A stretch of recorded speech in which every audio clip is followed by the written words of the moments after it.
Hi, everybody. This is Kathy L. Murphy, and I am reporting from the woods in East Texas at Murphy's Law. And everybody knows me that I'm the Pulpwood Queen, the CEO and founder of the International Pulpwood Queens and Timber Guys Book Club Reading Nation.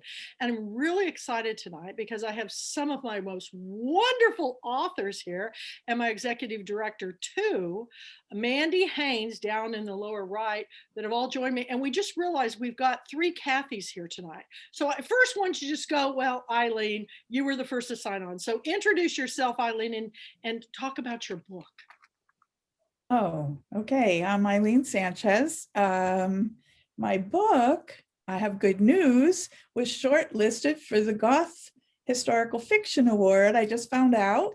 So Freedom Lessons is, it still has to get to the semifinalists and the finalists, but one step at a time. So I'm kind of excited about that. And my book is based partly on my experience in 1969, 1970, during mandated school integration. So I like to say that, we all went to school, and we can read this book and really think about what was your school year like, how,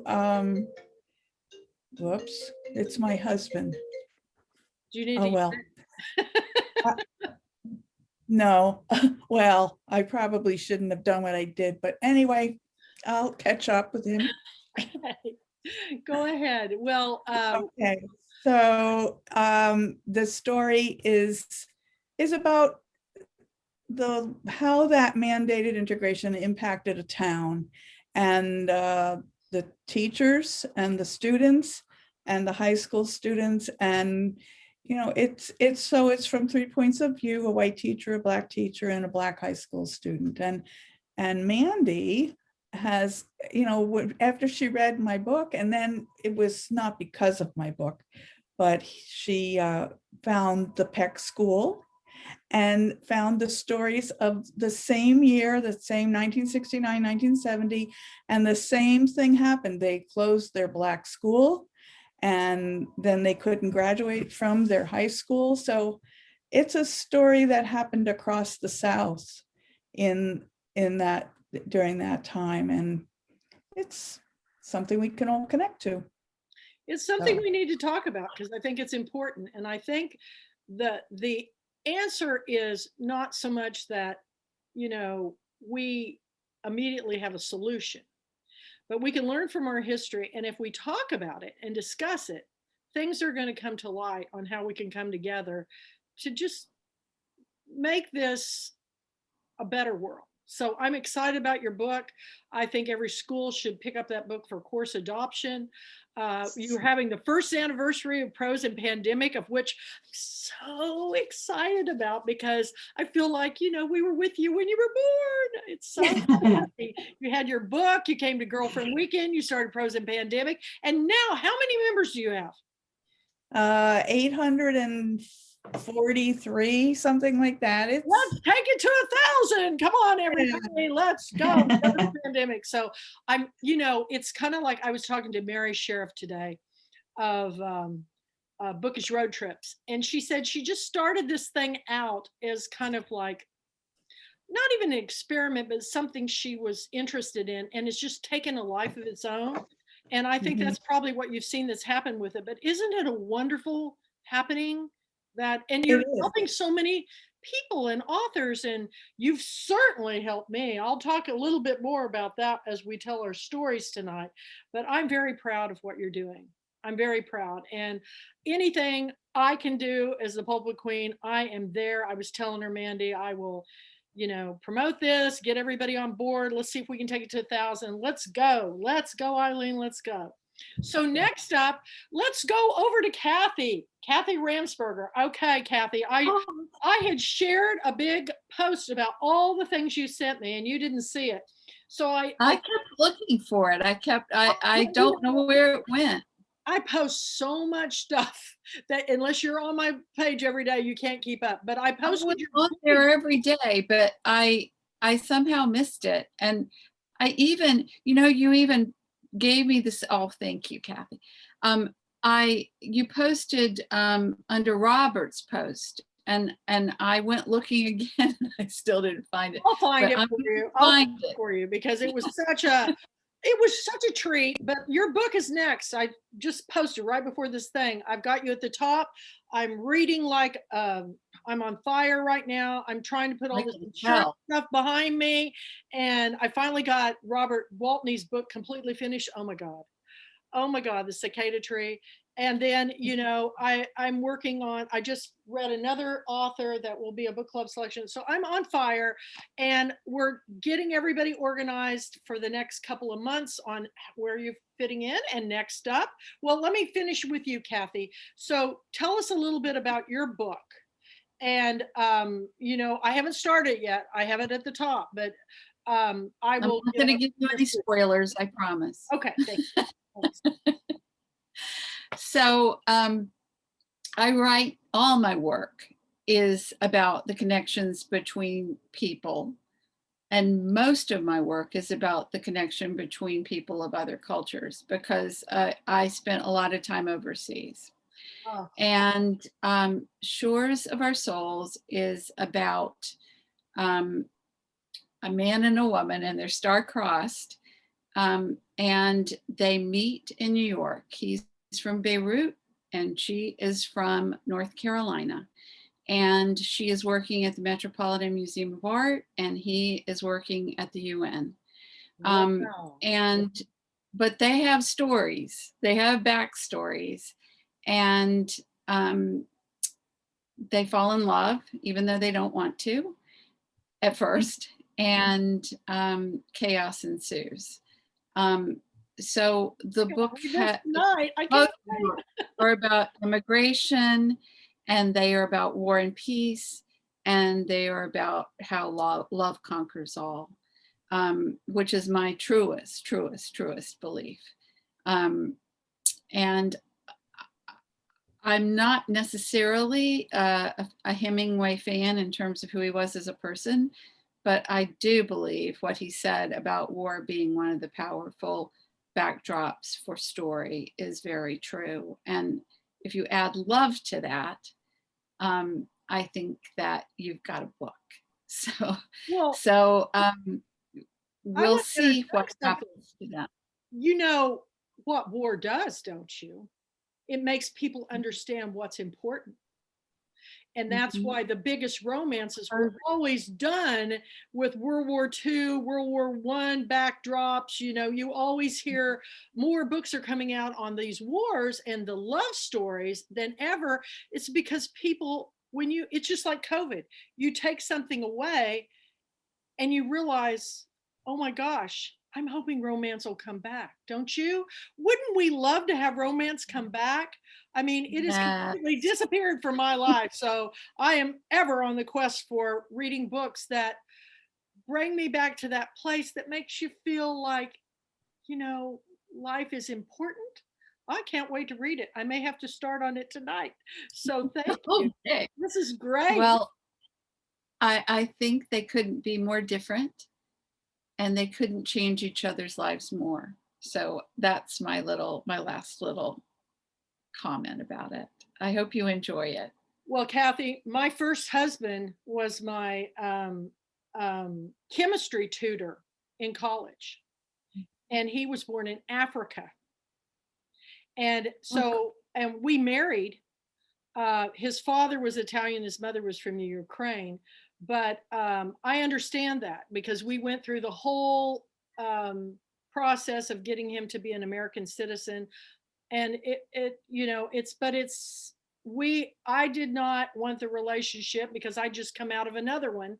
But sometimes things happen. And I look back on those years and it was a wonderful marriage while it lasted. And you'll read about it in my book because I'm going to talk about it for the first time ever, about what happened. And it was nothing to do with either one of us.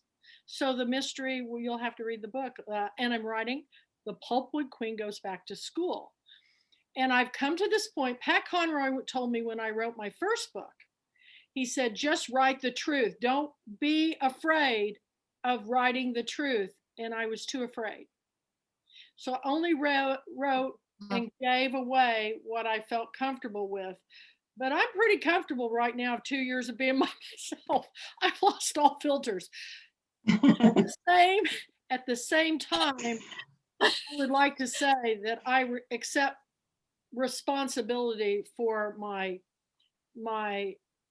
lack of understanding other cultures. So I have spent a lot of time learning that we don't all think the same, no matter where we're from. So we need these conversations. So thank you for that. And then coming up, we've got Kathleen, and I've got her so confused because I said, you're going to be, you're our lead author for this next month, April. You're our book of the month, and you're going to be down the first week. And the first actual week starts on the 5th. And so next week you'll be our featured author, not this week. So this week I'm focusing on storytelling. So tell us about the Flying Cutterbucks. Before I do, I'm going to plug. Yes. My endorsement's on the back. It's very short. I think the full endorsement is inside, but this is for Kathy's book, The Shores of Our Souls.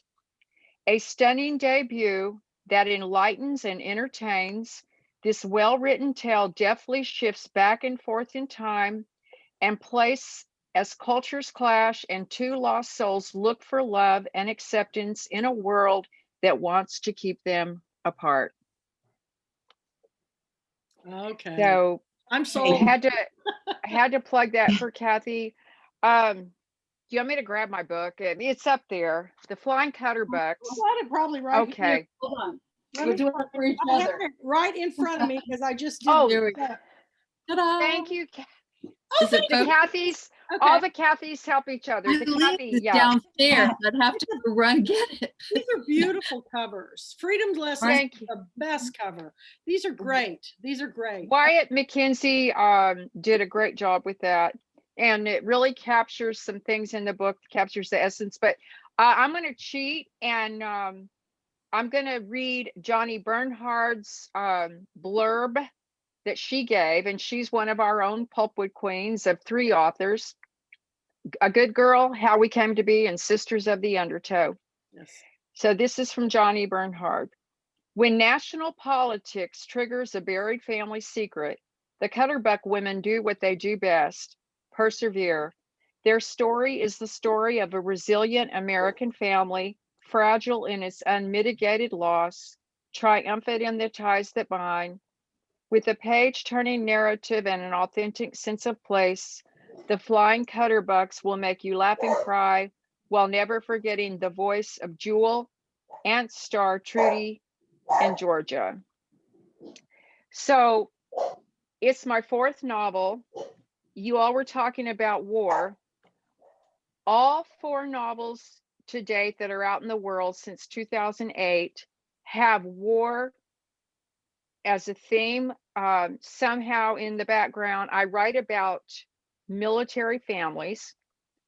In my first novel, The Final Salute, I actually wrote from the male viewpoint and about a fighter pilot. So I wrote from that viewpoint for part of the book. But The Flying Cutterbucks shifts in some chapters back and forth between, say, 1974, but primarily it opens up October 7th, 2016. That happens to be my birthday, but my birthday didn't matter. That was a very significant date in real life with a news headline that hit around the world, had to do with a certain candidate saying a certain thing. And what that did is that triggers my characters and something bad that happened in 1974. My protagonist is Trudy Cutterbuck, and she has just taken an early retirement from Southwest Airlines, and she's returned home to her mother's house in Pardon, New Mexico. And Trudy's father was an Air Force fighter pilot, and he took off in his jet and flew off into oblivion. He's been missing in action since October 2000, or I'm sorry, since 1972 in Vietnam. So I was going to write that fourth novel without any military themes because I thought I've done it. I wrote for Military Times. A lot of my articles in Family Circle magazine had some kind of military theme, and I thought, I'm done. And then one day I was driving somewhere, and I'm like, well, I wonder what about Trudy's character like. I was trying to find a story, and all of a sudden I saw Major Shep Cutterbuck, MIA pilot, and I'm like, no, I've done it. I've done fighter pilot. No. And the more I resisted, the stronger it all came. So anyways, go ahead. Thank you. I'm thrilled that it's April Book of the Month. I can't tell you how thrilled I is. It's a dream come true. Oh, I can't tell you how many authors tell me that their characters talk to them. Yeah. Yeah. And I have this thing, Mandy hears about it every day, but I have this thing when I first wake up in the morning, I have these epiphanies of, I knew exactly what I was going to do tonight for the story, sharing the stories and everything. First of all, I wanted to have you all share your stories. And before we continue, I'm going to go to Mandy and have her talk about her wonderful, wonderful books. And she has such an incredible voice. And I will tell you, Mandy, you remind me of Eudora Welty, but they shared, and I'd shared this a long time ago. Was it you, Kathleen, that shared the Eudora Welty audio, the rare audio? Yeah, I've been there and I've heard that before. I've shared it before. And that is very rare to have an author in their own voice read their story. And so I shared it again. You've got to listen to it. It's up on my millions. I can't help it. I just see something, I've got to share it with the world.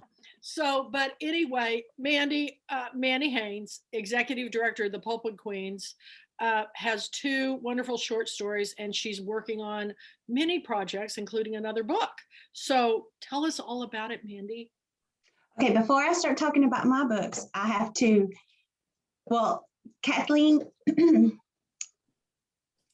when I started reading The Flying Cutterbucks, I had to stop reading it for a minute when I realized what was happening, because that happened to me. That triggered so many things in me when that was going on. And I thought, I don't even know Kathleen Rogers, but she's writing this story that feels like it was written for me. Not exactly, but really close. And I thought, how many women felt that way? I'm so glad you wrote it. It's wonderful, wonderful. And I can't wait. It's going to be fun next week. And then Eileen, it's so crazy. Eileen's, like what Eileen's story's about is something that I've always just been, I don't know, not always, because I didn't really know how, I didn't realize until I was in my 30s, I guess, that when schools integrated that the school, you didn't have a choice.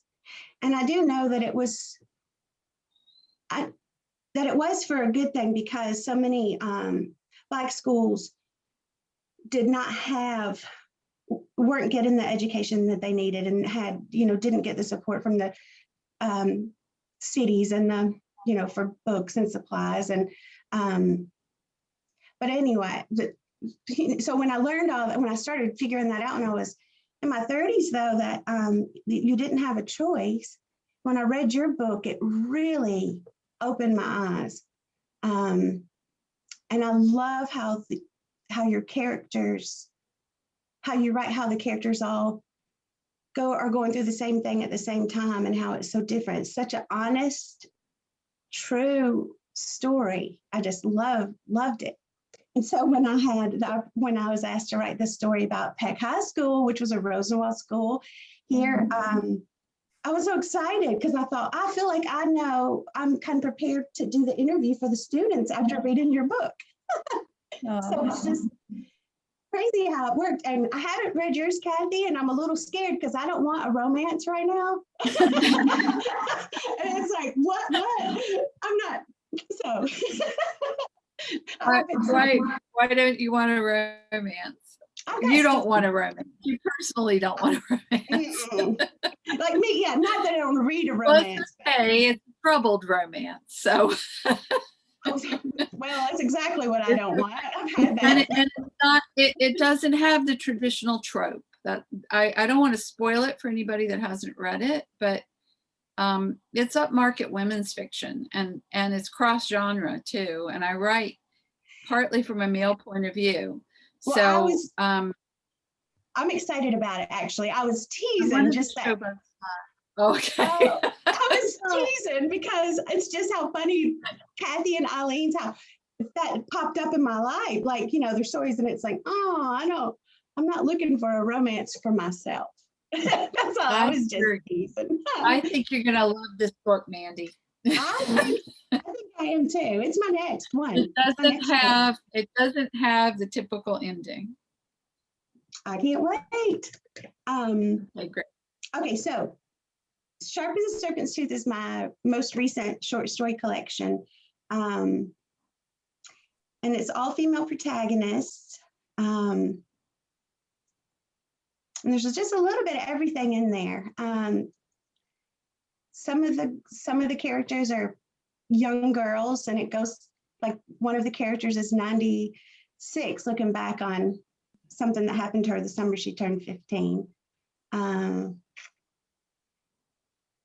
I don't know, very Southern, just real life stories. I'm not very good about talking about my own writing. You don't have to worry about it. All your reviews are speaking for you, and they're incredible. In fact, everybody here, I'm so impressed. But what I hope that happens in the future is that like I'm leaving Eileen out. But okay, that's the first one. That's the first one.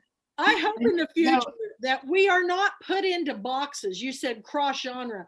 You know, where my love fest, man.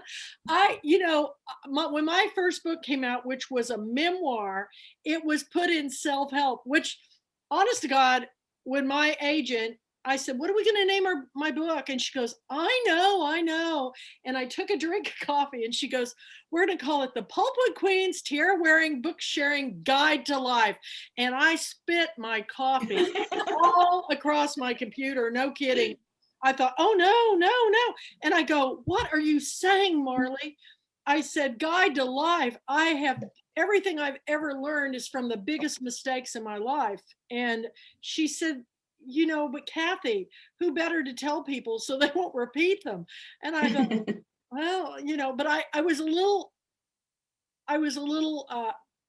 upset with that I would be giving a guide to life, because I'm not an expert at anything. I don't have any background in psychology. But the book came out and I was next to Dr. Phil on the bookshelves, which cracked me up. I cracked me up. But I really do feel like it should be, if anything, it's a memoir, but what we all hope, it's on the bestseller list. So forget that. So I'm hoping that the International Pulpwood Queens and Timber Guys book clubs are just known for the best books to read ever. I mean, that's just all I wanted to have happen. So tonight, it's about the stories and the conversation. And I've asked everybody did you all get the memo that you're to bring your most precious possession tonight? And I'm going to start because this is where it comes from. I mean, when you look at my house, you can see all my little Indian dolls. And I got a new sari today, you guys. It's so beautiful. I'm so excited about my new sari. But I have a lot of things in my life. They're mostly my friends' artwork and gifts and different things that people have given me, like that little cat thing you gave me with holding the bookmark, Kathy. That is my most treasured little new thing. But when I think about if there was a fire, there's only one thing I would grab. I wouldn't grab a picture. I would get my cats out, of course, but I would not grab anything other than what I'm going to show you right now. And it's an old bottle of dirt. And this is has been with me for so long I can't even remember. But when my grandparents died, my cousin Terry and I went back home to Eureka, Kansas, and we drove out to the old home place and we called it Out Home. Now, my cousin Terry, who's 7 years older than me, from the time he was a baby till he was 11 years old, my grandparents raised him. This was my mother's sister's first son, but she had him at 15 and she gave him to her parents to raise. And then I came along later. My mom was her next youngest sister, the youngest sister in the family, and I was born. And every summer, every weekend of my life, I spent out home. They lived in an oil field shack out in the northeast part of town, past Eureka Lake. And my happiest memories was out at this place, jumping up and down on the old, remember the old iron beds that had those metal springs? We would jump up and down. It was just sitting in the yard under a cottonwood tree and we'd pretend we were flying. And then later on I'd climb the tree. But we dug this up with these old spoons and I found this old bottle and I put it in there. And this is to remind me of where I come from. I mean, it doesn't matter. You know, Willie Morris is an author that said, you spend half your life trying to get away from the place you were raised and you spend the second half of your life trying to get back there. And he did. He died in Yazoo City, Mississippi. But this dirt has even more meaning. I have a whole chapter in my next book because my grandmother did not want to be called grandmother. Of course, she thought she was too young. Both my parents never wanted to be called. My mother was mommy. So she said, why don't you call me, my grandmother, mother? So my sisters and I, we couldn't quite say mother. It came out mutter. And it got shortened to mud. And then my grandfather was the oldest of, 9 kids. And there was 19 years between him and his younger brother, Donald. And his name was Earl Harrison, but everybody called him Dyke. D-Y-K-E, which is an interesting name, and nobody knows its history. There's nobody left to ask, and nobody knows where it came from, but his name was Earl Harrison. But Mud and Dyke turned into Mud and Dirt, and that's what we called them. They were just Kansas country people. My grandfather was a cowboy. My grandmother was an entrepreneur. They had so many fires going. They owned a shoe and saddle shop, Maloney Shoe and Saddle Shop. They repaired tack and cowboy boots and shoes. They had a restaurant for the Greenwood Cafe for a while. They were always doing something. So I love them so much. But years ago, Missy Buchanan, which is one of our Pulpwood Queen authors, was just thinking about writing a book. And she called me up, and she's Methodist like me. And she said, I have a friend and we want to write this book. And she goes, we'd like to run it by your book club. And my book club was pretty new. And she goes, we'd like to have an event where we do a dinner for all of you. And that's when I had my one chapter. And we'll do it as a fundraiser for your cause. And I said, what about the library? So we did this event at the library as a fundraiser. And she was working on a book, and she still should do this book because it's an incredible concept. But they were going to try to do a coffee table book on how to make family dinner experiences memorable. The conversation of sitting around the table, because she was fearful that people were getting away from sitting down together and sharing a meal. Now that was when I first started the Pulpwood Queens. That's got to be, probably 20 years ago. And she said that, I was telling Mandy about this earlier, but she had set a table. And what she had done is she had taken a typewriter because she wanted to be a writer, and she put it in the middle. Then in the typewriter, she had put paper that told her story. Then she'd put family photographs all over the table in different places of the family's history. And then the other thing was, this is a picture of my grandparents, Mud and Dirt, back about the time they were married. This is a picture I've had. My mother gave it to me. It's like a kind of an old tin type type of picture. But my grandfather was 6'2", platinum blonde, blue-eyed, and my grandmother, she was only 5'3". She had on high heels, jet black eyes, jet black hair. They were a striking couple, and I always thought they were very well-to-do. I only found out when I was writing my book that this picture is kind of fake. My grandparents met when they were both working for a family in my hometown called the Greens. My grandmother was the inside housekeeper, and my grandfather took care of the horses and cattle in the, he was a cowboy. And they met. And this was their car, the Greens car, and their borrowed clothes from the Greens. But this is I always thought, in my mind's eye, I didn't see my grandparents as not having any money. I always thought they were well-to-do, but they were just country folks, but they had big dreams. I love this picture so much. It's in my hallway of my house. But she put these photos on the table, vintage photos, and then she went to Kinko's, and she had paper placemats made with family letters and photos under the plates. Everything on the table was to be a conversation starter, and I found it absolutely. And so I started doing that for family events, Thanksgiving, Christmas. I started having themes. One time it was all trees because I love trees. But I thought, what a wonderful concept. So she asked us to bring that night your most cherished possession, and I brought this dirt.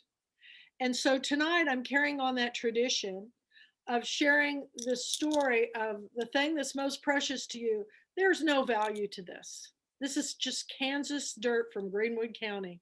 I put a little necklace around it years ago. I don't know why, because I just love jewelry, I guess. But I love this. And so when my ashes, when I get cremated, this will have to be mixed with this and thrown to the wind, because that's what I see, and all I really want to be remembered by me is that she tried really hard. She tried really hard to get people to share their stories. So that's my story. It always makes me cry because, I have my grandparents with me, mud and dirt all the time. And that's mine. So who wants to begin next with their story and their most prized possession? Anybody want to go first?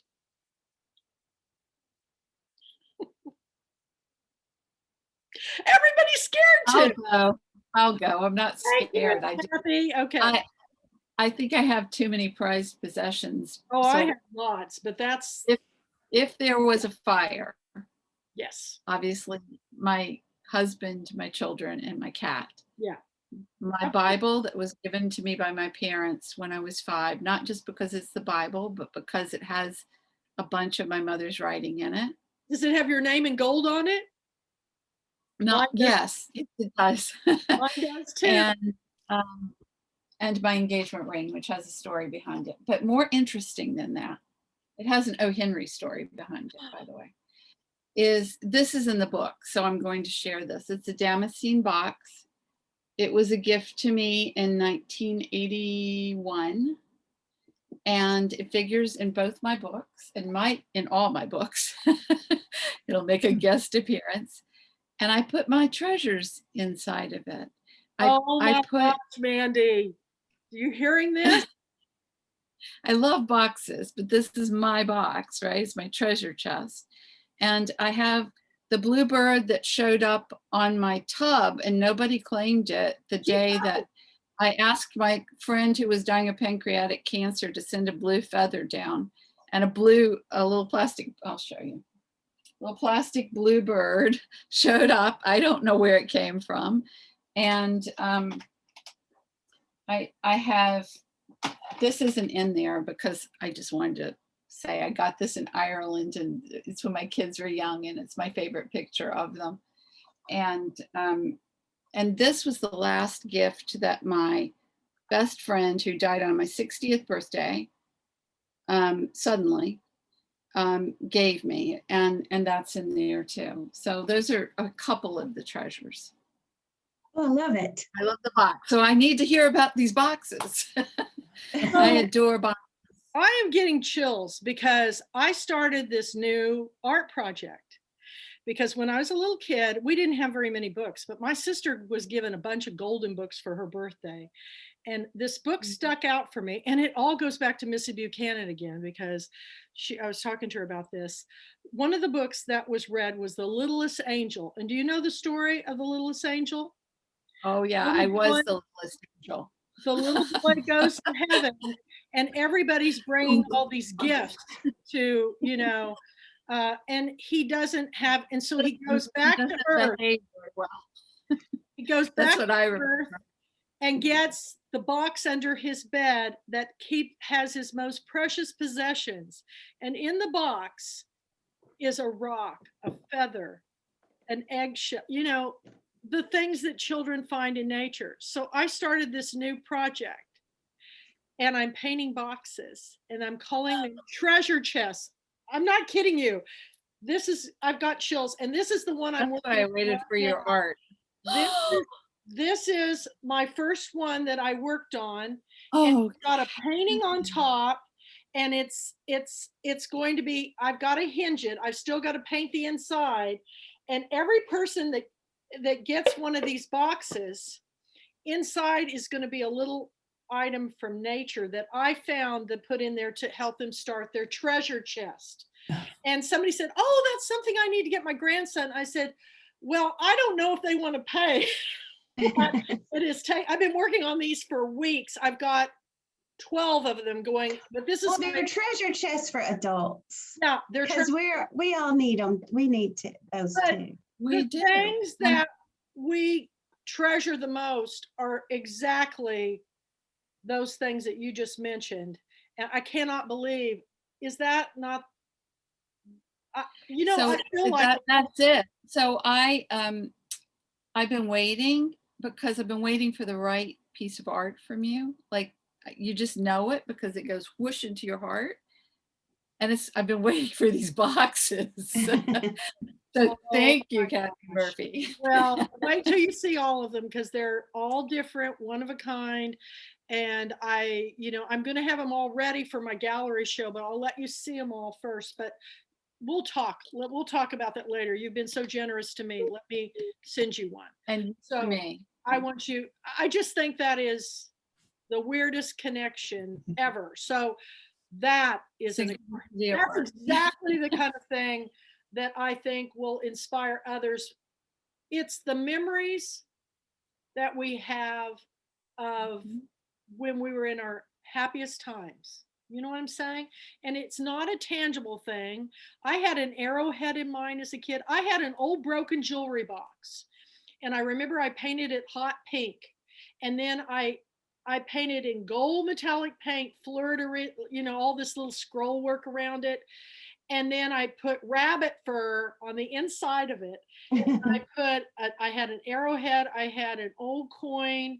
I had a robin's egg, a locust shell, a feather.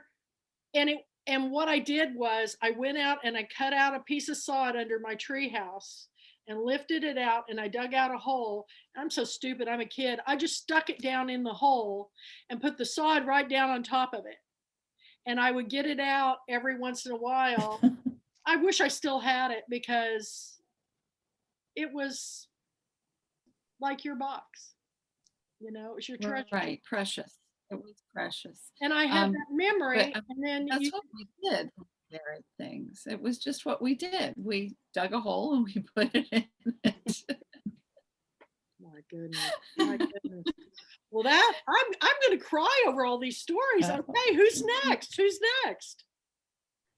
Well, I'll go next. Oh, yeah, you go. You have a box too, don't you? Well, not a box. Well, I do. When I left Nashville, I gave everything away. And then, so my couple of friends knew what I kept and picked at me. I kept a jar of antique marbles and a jar of Indian money. We used to call it those fossils that I've had since I was a little kid. I brought those with me, but my most precious thing and because it goes on with my writing thing, is this little monkey. It's a You monkey. see, he's just the silliest with his little feet. This was a gift from one of my patients and her dad. Tell the story. Well, I met her when she was a couple weeks old, and they came into the clinic, and she was so tiny, and her dad is this big guy, and she was up on his shoulder, and I came in through the waiting room, and I was like, oh, that little baby, and it was my patient, and I was like, I'm getting ready to echo a boutonniere, because she looked like a boutonniere on her dad's chest. We laughed about it. I got to be really good friends with the mom and dad. Knew her, like, she would, even when they would come into clinic and they weren't seeing our doctors, but they were seeing another doctor like on another floor, they'd always stop by to say hi and stuff. And they'd always ask me what I was writing when they'd come in, and they found this. It was just her dad and Riley and Keith on a day trip. Their mom didn't go with them, and they found this in a little shop. And Keith laughed and said that Riley said it looked like me, and we laughed and laughed over it because, like, but I said I'd always keep him with me when I was writing. And I took him with me to Apalachicola when I finished the first draft of my novel. He went with me, and he was one of the things that he wrote on the dashboard of my van. When I thought we were going to travel, that's where I set him, to ride around. When they gave him, a funny thing, when they gave him to me, I sent the mom, his little fat belly, I sent the mom a message, and I was telling her how cute it was and how sweet Keith and Riley were. And she said, did you name him? And I said, I'm calling him Chief. Come to find out that was Keith's nickname when he was younger. I had no idea. Yeah, so Riley thought that was so cool.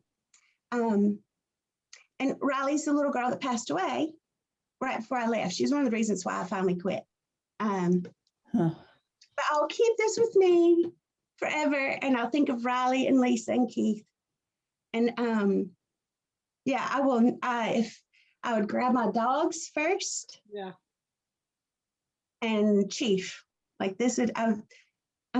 He's gonna be sitting with me wherever I write. Like he sits either here by my computer, or he's got a little place up there on the shelf by some other, special things. Like I said, I gave everything away, but I kept like old baby shoes. I was a weirdo and collected, but a painting from a friend.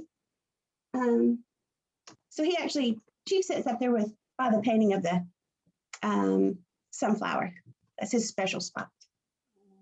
That's it. Great, great. I love Chief. Little monkey. Isn't he cute? He just makes me, and his little fat belly sticking out. It's like, that just cracks me up. My daughter's first toy was my sister's mother-in-law made her a sock monkey. And she named it Jocko. And whenever something happened that was naughty, Jocko did it. Jocko. And now my grandson has Jocko. So Aww. we have a collection of sock monkeys. So I love that story, your little monkey. These are great. Okay, who's next? Okay, I guess I'll go. But I have too many things to I know it's hard, but if It's there was very a fire, hard. if there was a fire, If there was a fire, I grab my husband yes, of and course. and We're make not gonna sure talk that about living things. We're gonna talk about the one thing you would have to grab. it would be one of these things if I could. Okay. I'd come in here. I have two things I have to show. So I feel like Mandy, now this is my bookend. Is that a Dasher? Is that a little Dasher? Wiener dog. Yeah, but these bookends were in my house when I was a little girl. My parents had this dog, this bookend, and he was always on the mantelpiece. And I just loved them. I mean, I wanted a dog. Not that somebody carved it. It's a hand carved dog. It's beautiful. And it's a special, we weren't allowed to play with it or look at it. And I think the Bible he was holding the Bible on top of the mantle. And, it's always just a special bookends. You know where they and books were so important. What? Do you know where they got it? Someone carved it. I don't know. It's hand carved. It's if you look at if you could see it up close, you'd see it's all hand carved. And so it's always sat, it was, my parents believed in having books in the house, and books were important. Reading and writing was obviously important to me, and so it just represented that. Now my mother always went with my parents when they moved from their first house to when they went into retirement. And then when my mother she still carried it with her. So when my mother passed and we're packing up all the things, my brothers said, Eileen, this is for you. You need to take this. And they knew that I was, in the process of finishing my book. And so I moved it from, I'm going to move over.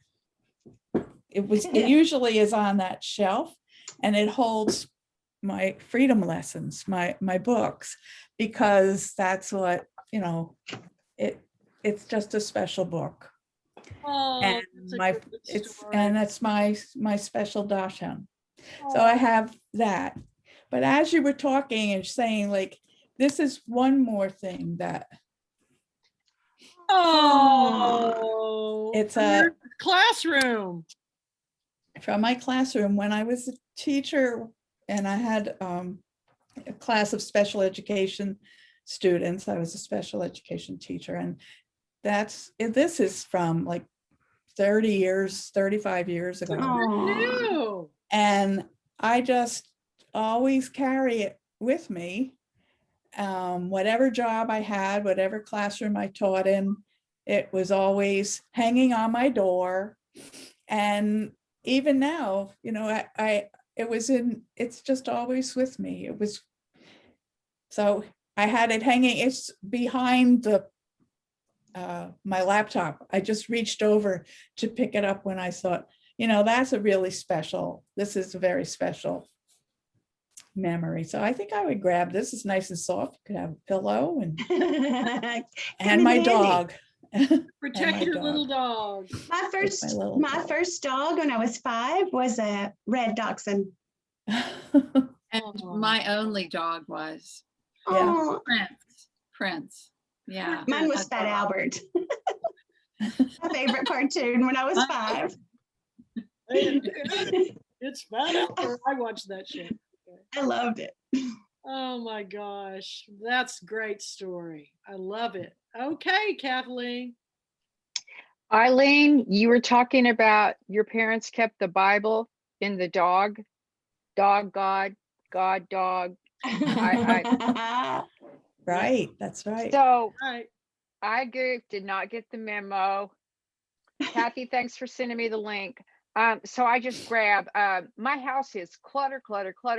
It's everything has its place. So I would say that it would be my current manuscript I'm working on, but nowadays I send it to my email, so I don't have to worry about the physical manuscript if there was a fire. And of course, be my husband, my dogs, Yes.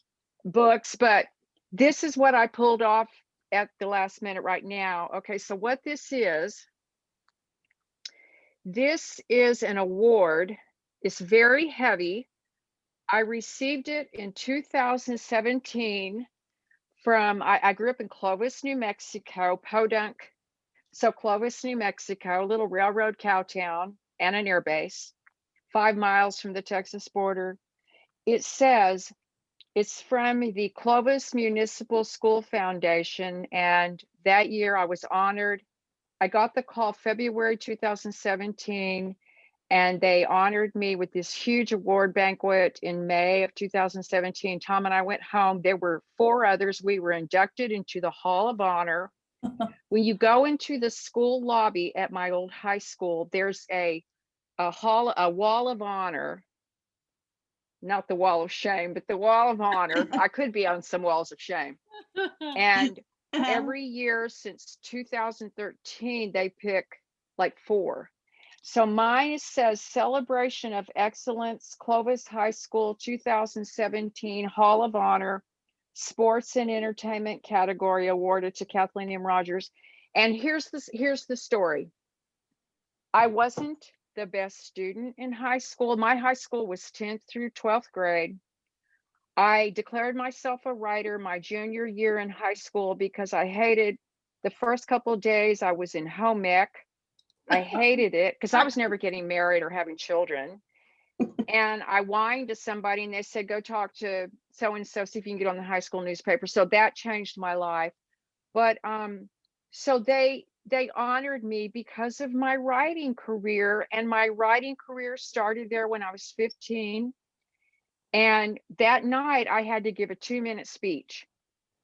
And so each inductee got, a head table and then the big stage.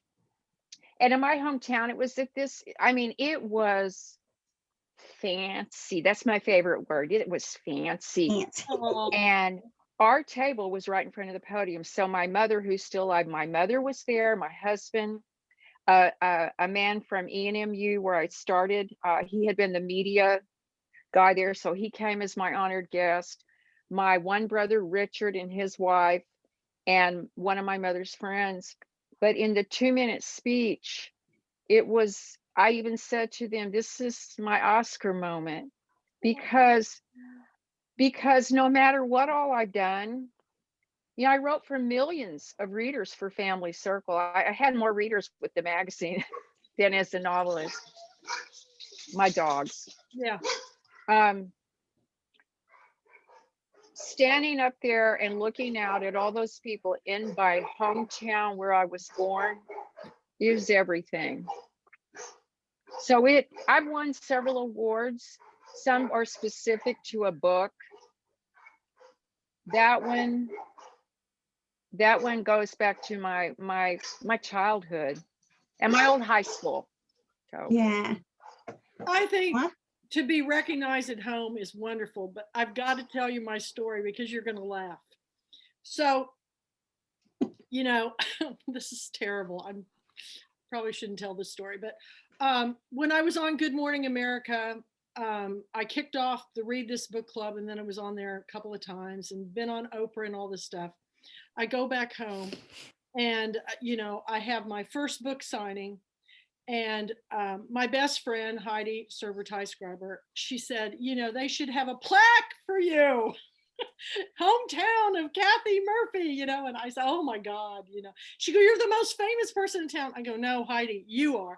So anyway, she said, well, at least what we have to do is we have to take your book and put it in the museum, the Greenwood County Museum. I said, oh, I'd love to promote other people's books, but it's hard for me. And she goes, we're going to take a book down there. And so I took one of my original tiaras and my book, and I autographed it to the Greenwood County Historical Museum, and a t-shirt. And the only other person in town who had really became famous was an artist by the name of James Brothers. In fact, he used to teach my mother art lessons when he was back in his Emporia State days, trying to make it through college. He ended up teaching at KU, and his bronzes are at the Vietnam Memorial. I mean, they're all over. So James has a bronze in the Greenwood County. So we bring it and they go, oh, how nice. And so I presented it to them. And then she talked me into, I gave the library and the school all copies of my book for their libraries. And then I come home a year later and Heidi goes, let's go down to the museum and see where your stuff is. I go, oh, I'm so embarrassed. And we first thing we run into a friend of mine from high school, Brian Marshall, and he's, oh, I'm just so proud of you and everything. And I go, oh, we're gonna go in and see where they put Kathy's stuff. And so, and I think I may have had a daughter with me. I don't know. We had some people with me, and we went in, and Heidi inquired to the people in charge, and they go, oh, well, no, we don't have it on display. And, Heidi said, what? No, she goes, no, we sold it. I go, and she goes, you sold it? She goes, well, somebody wanted to buy it, so we sold the things. And we were like, I was like, oh, how do I get out of here? How do I go in reverse as fast as I can? But yeah, they sold it. Can you believe that? So anyway, that's why your story is even more important to me. What a wonderful thing to have happen for you, because, it doesn't always go that way. It doesn't. I love my hometown, and who knows the whole story about whatever happened, but they sold the books I gave to the library too. Maybe the tiara and your book and the t-shirt, was it to raise funds for the museum, or somebody wanted your stuff? Yeah, I don't know. They didn't go into detail. They just said something. That must have been an awkward moment. Well, yeah, I Murphy's Law. That's why my house is named that way. I'm the only person I know that when they go back to their hometown to have their book signing, it comes to a screeching halt when one of my family members come busting in the door and told everybody to leave, that my book was a book of lies. And you have no idea. I had so many people with me. I had 5 of my Pulpwood queens. I had Heidi. I had my cousin, Terry's wife. I had my sister's son and his girlfriend, and my dad. And anyway, they had to have, the police came and had to escort the person from the building. And that's how you know it's true, when your family says it's all lies. Yeah, well, anyway, I love her very much, and it was very unfortunate. But then I had to go in and speak, and so I'm just getting red just thinking about it now. And all I could think about is they have this brand new $1 million library in my hometown that's basically a ghost town, and it just wraps around 180 degrees glass facing the Methodist church, and they have 2 pillars. And I go up front, and I'm going to start out with something funny, a funny story. Well, that wasn't going to work, and everybody's just, all my teachers from high school and all the kids I went to school with and friends of my parents, and everybody's in there. It's crammed, and they're waiting for me to talk. And I said, listen, folks, I go, this didn't quite go, but this is my story. And I'm sticking to it. If anybody wants to leave, you can. If you want to stick around and hear what it's about, stay. 3 people got up and walked out. And so I just told the story of how books saved me. And that's really what the book was about. And ironically, I probably sold more books than any book signing ever, because everybody wanted to know what the book was about. I remember later, my dad, who was sitting in the back row with a hat down over his head, hoping nobody recognized him, called me one day and he said, I wanted to tell you that this oil man that he had known for years from my hometown, who owned a drilling company, said that he had read my book. And he told my dad, he goes, how proud you must be for writing that wonderful, wonderful story. And he said, he really liked your book, Kathy. He goes, after what happened in Eureka. And I said, it's one of those things that, what happens is people gets bits and pieces of a story and they form opinions, and, read the book. Before you ban anything, read it and make your own judgments. That's why the conversation And that's why the story, and I'm so glad Claire Fullerton is here, because Claire, did you get the memo about bringing something that was precious to you? I did, and I'm waiting. Hey, I want to hear what it is and your story. Okay, I'll take it off. Okay. This was Gaga's. Can you see it? Yeah. Can y'all see? Hold it. Can you see? I don't know Yeah, if we you can can see see it. it. You hold it down and we can't. You have to hold it up like in front of your chin. Yeah, there you go. Yeah. So, and this is it, and it's 3 small diamonds in filigree. And the story is that my mother gave this to me on Christmas Day, 1991. And I'll never forget where I was sitting and what she was wearing, and just the entire ambiance of the room that I was in, the house I grew up in. And I had no idea she was going to do it. And I knew the story of Gaga's ring. Now, Gaga's real name was Claire Crossan. And when she married, she was Claire Crossan Francis, which was my mother's maiden name, was Francis. But anyway, Gaga received Dr. Joe, who was my mother's father. He knocked on the door and he said, "I want to marry you." And she said, "Not until you have your own practice."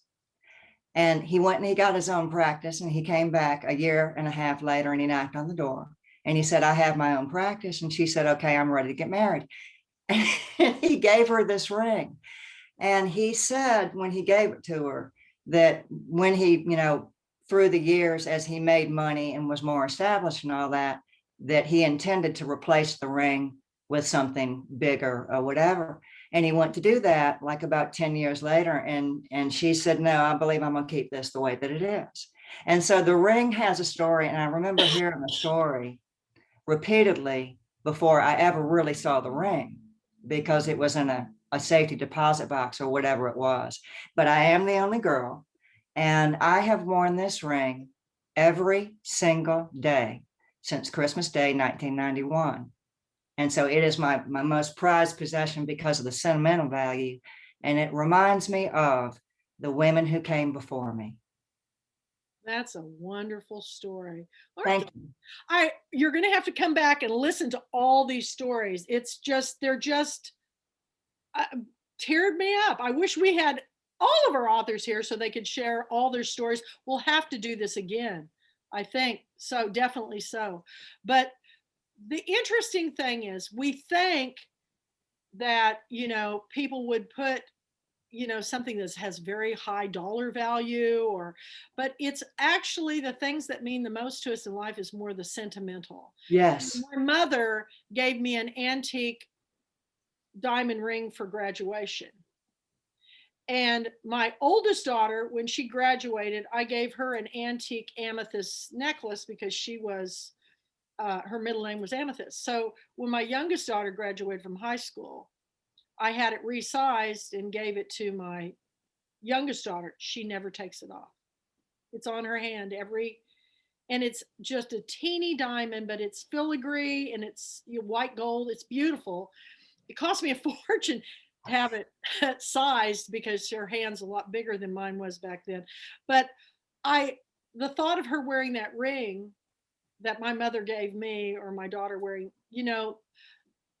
I don't know if those things have that much value anymore, but they do to them. And that's what the story always is the things that mean the most to you aren't the most extravagant story or story of wealth. And the stories that stick with us the longest are, for me, To Kill a Mockingbird. I mean, a simple story set in a small town in Alabama about a young girl who was being raised by her, widowed, father. And those are the things that stick with us. And these are the things that are important. And what I'm finding is living so isolated from everybody that when I have these meetings with all of you, then I have hope again on that day when we can all get back together. Because a lot of people go, well, not everybody is staying home like you do, Kathy. And I go, but I have a grandson I'm trying to protect, and I haven't gotten that second shot yet. I'm getting ready to get it next Well, month. that's why the numbers are still going up. Because not everybody's staying home. The numbers are going up, are they, Mandy? I didn't know. Yeah, because people are feeling like, oh, people are getting vaccinated and going out. I just read a thing just today. The numbers are going back up. And on my island where I live, they've never started going down, because spring break and it's like it's not even plateaued. People here just think it's all government cover up. It's all been, and I had to go into the grocery store because I go once a month. I try to really not go out, and I'm in there just the shortest amount possible. But all the people in the store, I have to give them credit. They're wearing the masks, but people come in and they're told to wear them, but our governor said you don't have to wear them anymore. So. Well, Kathleen, our darling Kathleen, knows everything. She stays very current. What do you think about it? I admire your opinion. So you're so on top. Thank you. You're welcome. Clara, thank you for asking me, because I took it off mute because Kathy mentioned her grandson, Hawthorne. My grandson's Reader, my step grandson, he will be 8 on April 1st. His name is Reader, R-E-A-D-E-R. That's great. And my 2-year-old grandson, Colton, my son's son. So here's what happened. I have to share this. I was out getting the trash the other day. A neighbor I've known 30 years. She came toward me. Of course, I don't have my mask on because I just finished walking, but I carry one in my fanny pack. But, I keep my distance. She starts coming towards me, and it's a weird thing to live this way, because normally before pandemic, I'm a hugger, chatty Kathy. I found myself backing up in the driveway. Like, I wanted to say, I'm not going to say her name, but stop. Well, she kept coming. Conversation went. And then she starts asking me, well, she told me about a grandchild that she's had. And then, she takes care of the baby a few times a week. I didn't, judge her on that. And then something came up about my grandchildren. And when I said, I am waiting for my second vaccine, and then I am heading down to the Austin area, and she went like this. You haven't seen your grandsons? Since when? I said, since right before the pandemic. Oh my God, why? I said, because of COVID. And she looked at me like I had 3 heads and I was the worst person. And I have to tell you, I had to really boss back that awful feeling. And then we got into some stuff and she walked off. And when someone says, and here goes the Kathy word, when a grown woman says to you, and she's only 2 years older, Kathy, Kathy, Kathy, that did it for me. I came in the house, my husband heard an earful, and then later I texted my son, who's the daddy of the boys. And I want to tell you, he said, the first part was, Mom, you're the best grandma in the world, and blank 'em. So what I think is, we believe in science. I believe Dr. Fauci is my hero. And I believe I wear our mask. Even when I get my second vaccine, we're going to try to figure out how we're going to go and gauge seeing our grandsons.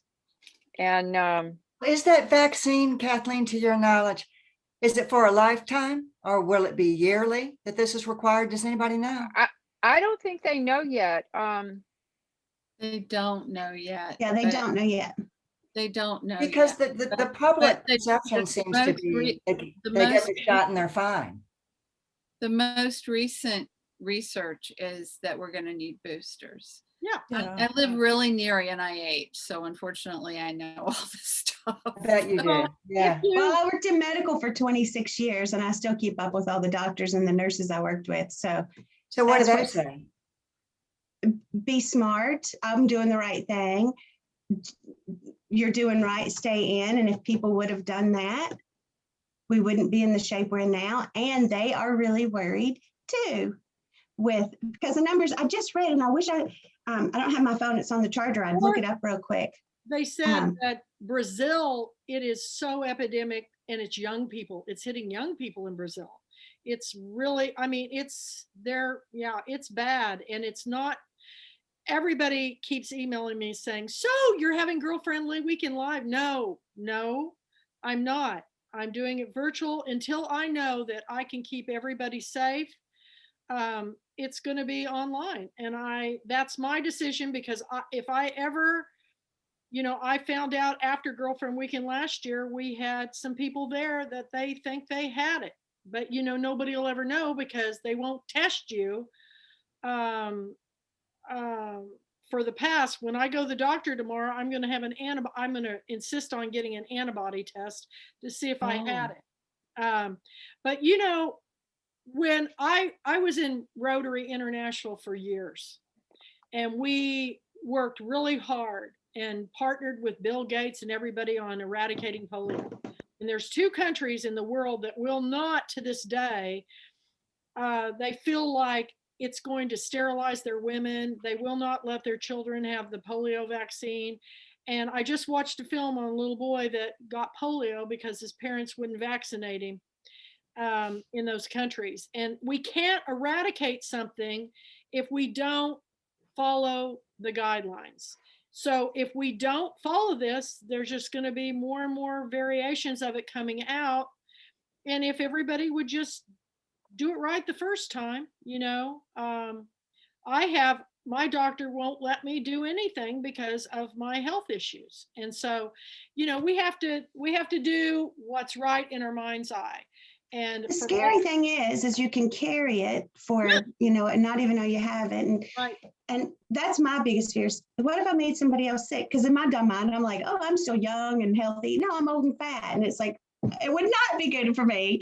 I don't think, it would probably hit me hard, but we don't know. We don't know. We don't when know. It's going to hurt us. And I don't understand why people are so selfish that they don't realize that they could die, or that they would kill their mother or their grandmother or their father or their neighbor and it's like, and you could have it and could incubate in your body for 14 days, before you showed symptoms. I had this whole thing.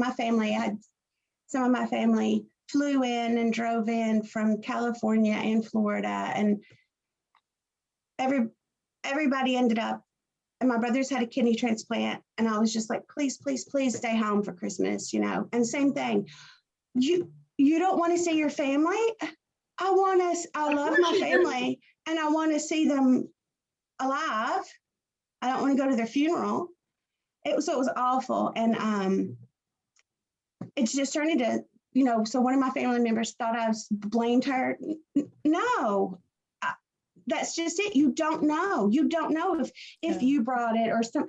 But the fact is, if you would have stayed home and everybody would have stayed in their homes, my whole family wouldn't have gotten it. My brother still has, and this was over Christmas. They thought he had a heart attack. He'd had a heart attack before because he's had a kidney transplant 20-something years ago.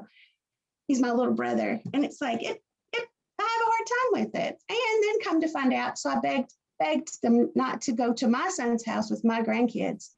I just found out, I talked to my son the other day, and she's begging them to come, first of all, not like if you only have one trip to go to Florida with your family.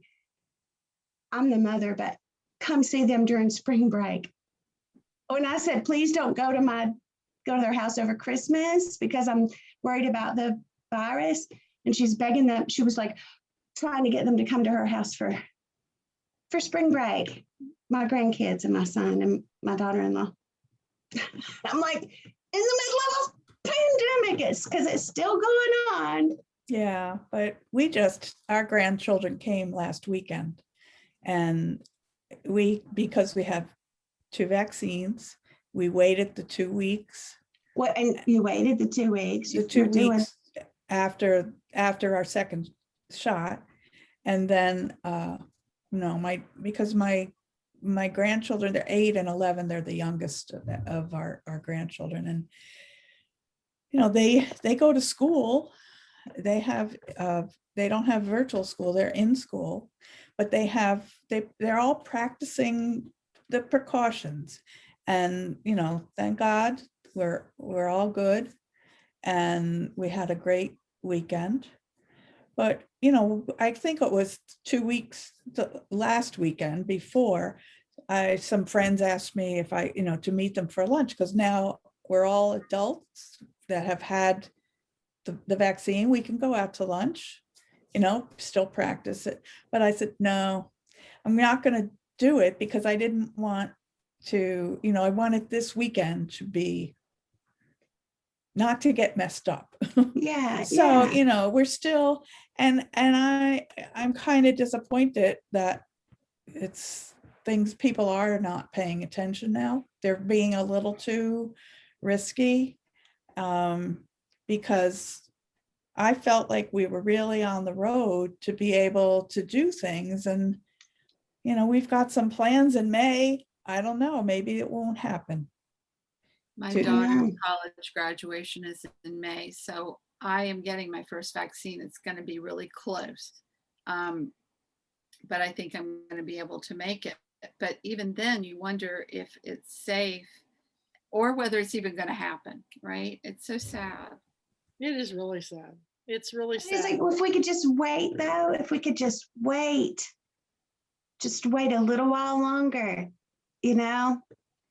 it's because it's just as, think how fast time go. Like when you think of something that happened 4 years ago, like that, if we could just keep our minds on that, this will be behind us. Really? If White. I think mean, I was how so big upset. these people are. I'm Sorry. sorry, Kathy, what was that? I was saying I'm constantly surprised at how babyish people are. Like they're pitching tantrums. So yeah, after I came in and after the person said that to me, I was so angry. And then I thought, she shamed me. And then I start on just this big rant. And of course, Tom has to hear it all. But I'm like, oh, and I'm sorry, y'all, we were talking about war earlier. So this is what I don't have the nerve to say to this person. Maybe she'll show up as a character somewhere, like, wait, I have sent a son to war. I've sent a husband to war. I've sacrificed every second of every day, thinking that every second when that doorbell would ring, is that going to be the uniformed soldiers on my porch to tell me my son is dead? And I lived through that hell the whole time he was in Afghanistan. And then he went to Kuwait a few years ago when his baby was born. And so, I mean, military families all over, they sacrifice. And I want to say to so many Americans, and it sounds so judgmental, but just like, can't everybody, real Americans, just sacrifice a little bit, just a little bit, for the betterment of all of us?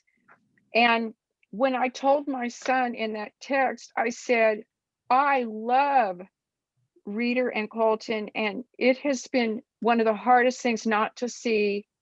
And Kathy, and thank God for technology. We FaceTime all the time. Little Colton was a year when I saw him in person. He gets up, he kisses the screen, he knows me, and I cling to that. Yeah. Until. well, last February, when I went to Nashville for my book events, with Walken, I hadn't talked to my son for 8 years. And he came to one of the book events with his wife, my daughter-in-law, and my grandkids that I'd only met the oldest one when he was 4 months old. So the two that I hadn't even met. And it was wonderful. It was so great. They came, it's just not like we just picked right up. It was great. And it was just crazy family dumb stuff that has nothing to but that was 8 years. So every time I hear people saying, oh, it's so hard, I haven't seen so-and-so in 6 months or 8 months, I'm like, oh, well, I can tell you. Let me tell you something. And what made it harder is, and they were building their house. They invited me to come and see their house. Well, since I left, they've moved into their house. We've been talking. This was going to be our first Christmas to be together. And so it's really hard, when I wanted that so bad, and it was right there, it was, but it's, I also want to wait. I want to, have more than just one, so. It is hard. It is hard because, I've missed both my grandsons' birthdays. And, they had, everybody on his side came and everybody on my husband's side came, but I didn't go because it has nothing to do with me. It has to do all with him. I just worry about him. And that's my decision. And that, everybody has their own decisions about stuff. And I'm sorry that we got off on this sad tangent. This is all about joy and happiness and sharing stories. So I'm going to take us back. Well, I want to know, when I think we've talked about the story that you told about your tiara and your book and stuff at the museum. Yeah. And it's, what I think, and we laughed about this, and I don't know if I think we were laughing so hard I never got to tell you. I just pictured a mean girl from school. A mean girl from school bought it, and she's wearing your tiara right now, pretending that she's Kathy Murphy. I don't even know if they actually. I just think she's like, could have just looks put it better in the on me. trash, they could have put it in the trash. I don't know. No. Mm-mm.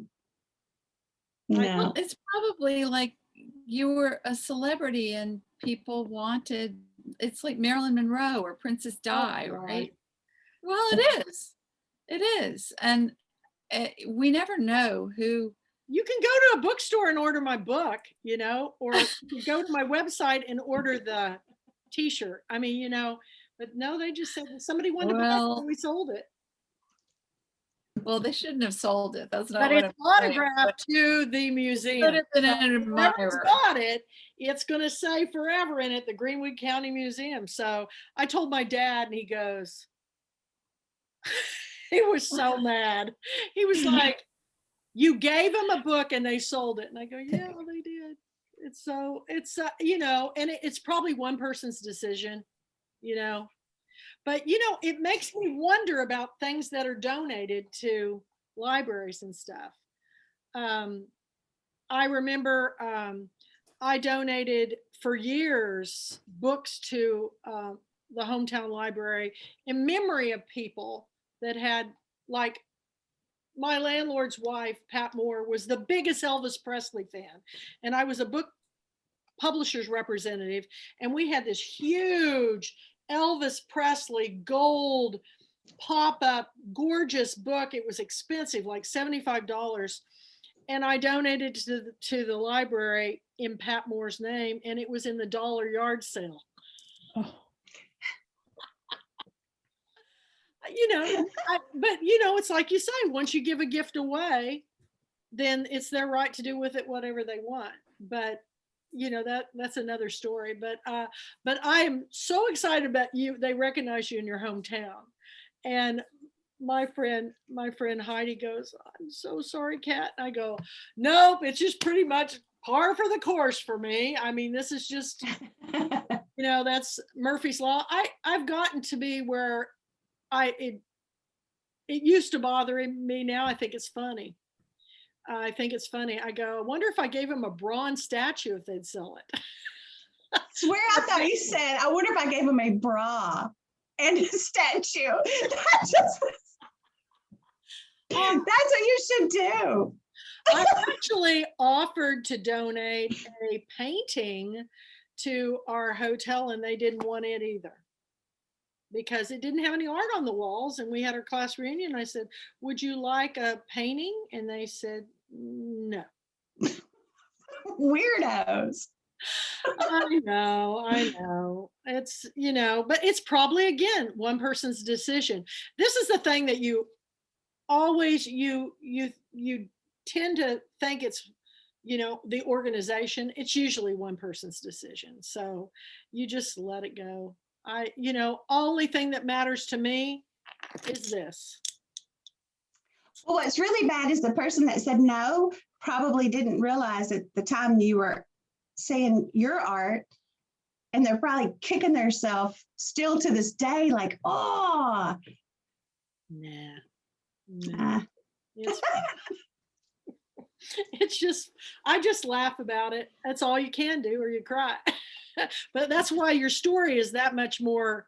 I understand. I mean, my God, if something came from my hometown, I would probably keel over dead and have a heart attack, because that would be just really the biggest shocker ever. So, but it's just funny. It's just funny. So any other stories you guys want to share tonight? Anything that has happened recently that just stands out in your mind that you want to share with everybody? I'll tell you, I'll share this. When I went to the store today, I haven't been out because I've been dealing with so much stuff right now. And between the time I went walking last week and the time I went out yesterday, the dogwoods are in full bloom, and I've never seen this type of show in all the 8 years I've lived here. I don't know if the cold weather made it happen, but it is the most beautiful. I'm going to go out tomorrow at some time. I've got to go to my doctor's checkup, and I'm going to go for a walk and take pictures. You all won't believe it. Amazing that the ice didn't kill them. No, in fact, I have it's so cool. I have a real rare pink dogwood. They're not as common. I was so afraid it got killed, and it's budding out. My red bud budded out. I'm not sure if my olive trees have made it yet. Nothing's happened in there. But my little Japanese maple has the biggest leaf foliage on it I've ever seen this year. Oh, nice. I was shocked, but the trees seem to have made it okay. In fact, it may have made it even better, but it did kill off. Isn't that something? Yep. I have a pink dogwood. I'll see if it blooms better, but it's not time in New Jersey yet. We have to get a little warmer. Well, the tulip trees have budded, the red buds are budding, but the dogwoods are in full showy bloom, and all down the drive, it's just white, beautiful dogwoods all the way. Wow. It's kind of like what you see in Washington with the cherry blossoms. It's just like it's their peak today. It's their peak. Yeah. It's really peaking. So I got to get pictures, but it looked like I barely made it home from the store. It looked like we've been in tornado weather since the ice storm almost every day. It is like 78 degrees in my house right now. But it'll get freezing cold. I have electric blanket on my bed, no heat or air conditioning until they get this motherboard part in. And the guy goes, but the good thing is, Kathy, it's covered on warranty. All you have to pay for is a service call. You're not going to have to pay to replace it. And I go, yeah, but I'm on my second or third week of no heat or air conditioning. And it's gotten up to 80 some degrees, and it's hot. It's humid. And I said, and I don't do well in heat. So the cold I can handle because I can put on a robe or an electric blanket. But Claire, I'll show you this too. I got a new sari today. And it is beautiful. It's one of the prettiest ones I've ever seen. Where did that come from? I ordered it, and I've ordered it from a new place. And I told the guy, he emailed me and he said, came from India. And I said, depending upon how much I like it, if I like it, I'll get more. It was like $23. $23. Okay, Kathy, is it silk? Is it? No, it's dry clean only, but it's like, I don't know what it is. It's gorgeous though. Well, if it's natural, I can felt it. So I'd like to buy one for $23. It's probably a rayon blend. I think it's a rayon. But it's got so much gold, and I like the colors between the greens and the So do I. Yeah. It came, and I go, I just ordered that a week ago and I got it from India, but I still haven't gotten your felted light pieces. Didn't come today. 22nd is when I mailed them out. I've got a bunch of silk sari, like recycled saris. They've ripped into ribbon, and it's like it felt so pretty. I got to show you guys these two paintings while we're talking. This one is waiting for Mandy's lighted piece that's coming. I hope you can see it, but it is really gorgeous, you all. Look at that. Every time you look at it from different lights, it's different colors. It's so cool. And she has made a light that's going to attach to it that is, doesn't it go great with this sari? And Yes, then it this does. one just sold to my best friend in Kansas, and I'm bringing it to her. This one is gorgeous. It's a forest scene. I don't know if you can see it, but when you get, it's called Adorn Me with, if you get really close, you can see all the colors. Adorn It's Me, beautiful. garnets, rubies, and gold. Incredible. Oh, I have it upside down.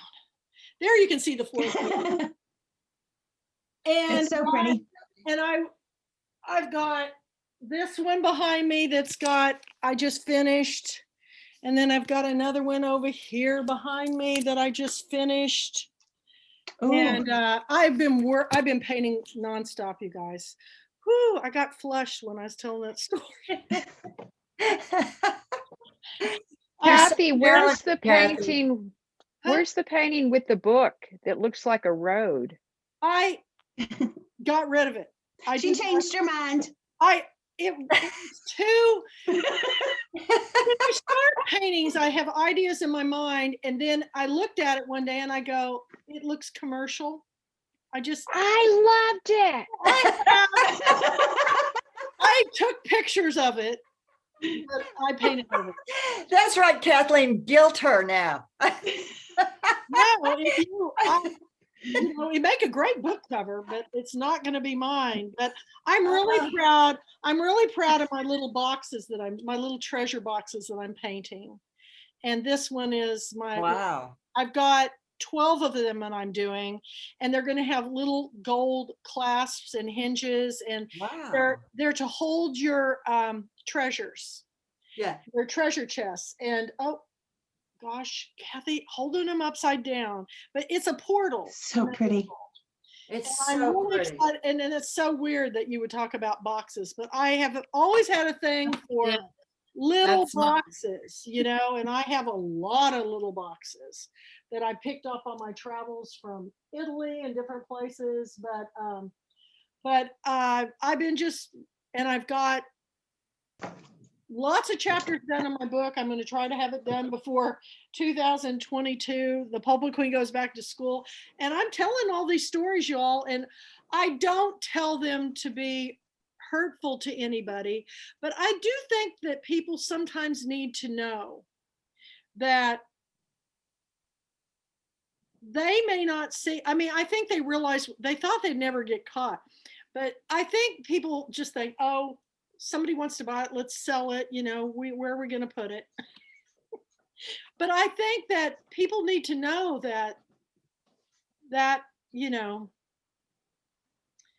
it was, what it was. So anyway, well, you guys, this has been a wonderful night, and I love Yes. all of your stories. So nice to see everybody. What's in that? Well, isn't Good to it see you, Claire. the little fossils? I just thought I'd run and get it. The little crinoids. Oh yeah, you Well, we find call them them- along. I know, but I used to collect those too. We call them Indie money. I've had these since I was 5 years old. I've kept up with it, all of my moving, all my stuff, and I gave all my important stuff away when I left Nashville. And I had a friend that said, "You're keeping rocks," and it's like, I did. these I are kept special. all my rocks. I hauled all my rocks here, but I got rid of all my antiques because I thought I don't need them anymore. And when people come to my house, if they see something they really like, and I'll give it to them, because you can't take this stuff with you, y'all. Right. I told the story about, I had an original Gone with the Wind poster given to me by one of my daughter's grandmothers.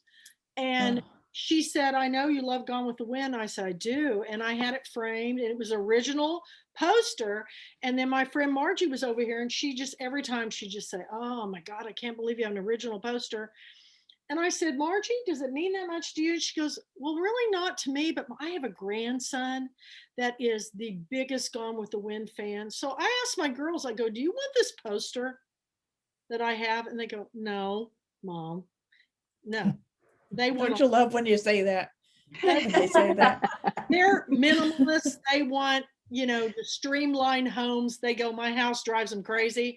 They go, no. And I go, do you care if I give it to Margie? So I gave it to Margie, and she gave it to her grandson. And well, it has a whole nother life, because honestly, you guys, these things mean things to me.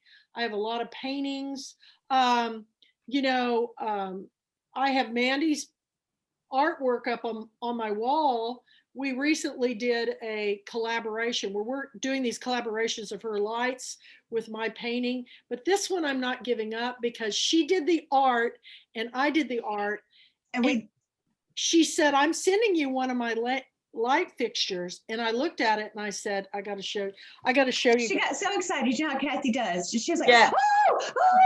I go, well, what was crazy was it looks like she made it to go with my painting, so I got to turn it on here.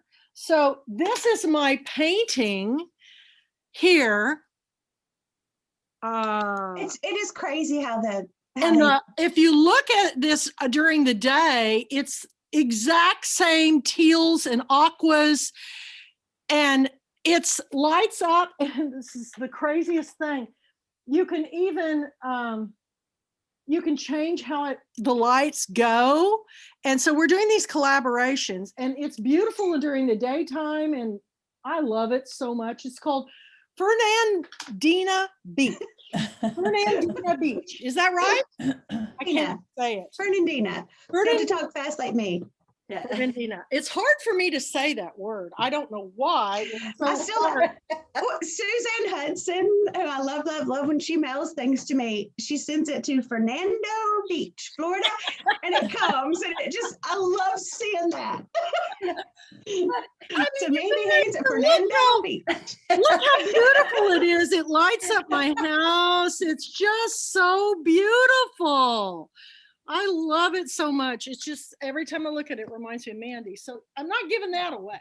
But there are lots of things in my house. When my youngest daughter's best friend forever got married, she said, I'm having a bohemian wedding and I wanted to know if I could borrow some stuff.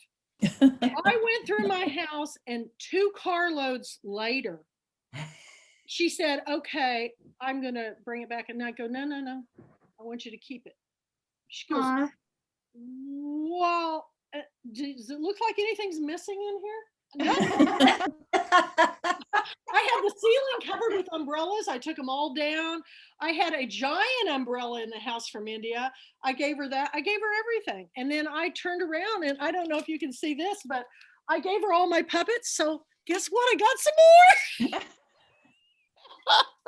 And I'm a bargain shopper. I can find these things but these are my little Healy string puppets from India, and I've got 24 of them.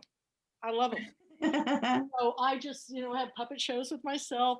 I was watching a film the other day of in the movie, this girl's at a party and they're doing a puppet show, and she goes over and she takes her photo with one of the puppets, and I go, oh my God, I love this so much, because that's what I need to do, is go over and my little, I've always done puppet shows my whole life. So, and my grandson gets the benefit of my puppet shows. And I've ordered him all these books on teaching him Hindi as a baby, so I can teach him Namaste, Firmalinge, Shandaram Namoon, which means magnificent obsession.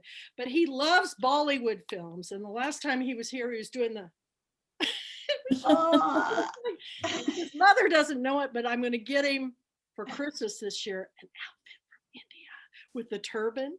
Oh, it's going to be awesome. I found a place where you can get this stuff. And, she goes, well, you finally found somebody who wants to watch the Bollywood films with you. But he's just hilarious.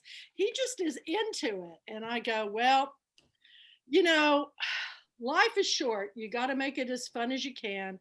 Do the FaceTime, do the Zoom meetings, have these wonderful times together, share your stories. We will do this again. Thank you all so much for joining me. And don't forget that I'm posting every day things where you can share more stories this week. And then next week, Kathleen will be our featured author for. All right. Next Tuesday? Next Tuesday night, and she'll be blogging the whole week. All right. Novels and books, but everybody's going to get their turn, Congratulations, Kathleen. Thank you, and I will wear the leopard print leggings You better be. sent me. I was going to ask you. Leopard print next Tuesday night. I will get out everything leopard I own and put it on in honor of. This makes me so happy. Okay, we have something to look forward to. This is great. Well, isn't it funny that how you can take something as simple as playing dress up, and it's just I look so forward to sharing you my dirt tonight. I can hardly wait. And I just want to end with thanking author Missy Buchanan, who 20 years ago did this dinner talking about bring your most prized possession. And you missed the first part of this, but you create a table that starts a conversation. And she put a typewriter on the table with a story in it. She put family photos on the table like I did of my grandparents' mud and dirt. This is my grandparents back when they got married. Let's see if I can get it over here so you can see it. That was them. What a picture. Yeah, it's a great dress. Well, here's the funny part. I always thought that was her wedding dress, but they borrowed these from their employer, and that was their employer's car. They didn't have any money. This was just what they wore to take a photograph. And I've had this for most of my adult life, and it hangs in my hallway. Wow. But that's the story of Mud and Dirt. But I'm going to have a chapter about it in my up and coming book. And so onward we go out into the world. So collect your stories, write them down, get ready. We're all going to be sharing it. Get everybody on board and tell everybody, you guys, right now to sign up for Girlfriend Weekend. Okay. Everybody pays this year. I just did today. It's $99, but you have to be a member and you have to subscribe to the channel. I'm trying to get people to subscribe to the channel because we just quadrupled on people watching these views. And I'm working with, we're going to be celebrating Prose and Pandemic coming up a year since Eileen started her own blogging post, and we're a year. Wow, congratulations. Congratulations. And one of these days we'll be going, can you believe it's been 20 years since she started Prose and Pandemic? As we totter in. I'll be tottering in. So I know on the phone, these insurance adjusters go, I'm 64 on Social Security. Don't ever want them to see my picture because when I'm on the phone, I'm just pathetic. But hoping I'll get some sympathy. Nope, no sympathy, y'all. But you don't judge a book by its cover. I am sitting in a cabin without any heat or air conditioning, but you know what? Life is short. Live it, live fully. You'll have a wonderful night. You too. See you all down the road, and just post your stories on Breathless Bubbles and Books and get everybody coming on board. We're going to send. Kathleen takes over Monday, is it? Monday, the 5th. And we are over 800 for Prose and Pandemic. So we got to we want to take her up to 1,000 for her first anniversary. Wouldn't that be awesome? We can send out, invite this person to join the group. Eileen? Yeah. Okay, I'll do that. I'm glad I saw y'all. I will do Okay. it too because she's I was really happy that a lot of my friends, when I sent out those invitations, when we first did that, I can't remember what you were at. And it's like, I had a ton of friends boost that up. Yes, So it's yes, you like- did. It's Yeah. like, that just made me so happy. send them all back Yeah. to subscribe to my YouTube You- channel. It's free. It's free. You just hit and you. Well, and let's see if we can hit for Eileen and Pros in the Pandemic, her goal a week from today. So when we come back to celebrate Kathleen, let's have that go. Oh, Let's do it. Yeah. We can do it. Let's do it. That'll be our mission for the following week, Yeah. starting now. Starting Okay, now. that's our Okay. goal. We have a goal. The pressure's on. No pressure. okay, No pressure. good. Bye, We're- y'all. I love Okay, Nice to thank see you. y'all. Bye. Bye. Bye-bye. See you soon. Hi, Kathy. Bye, Kathy.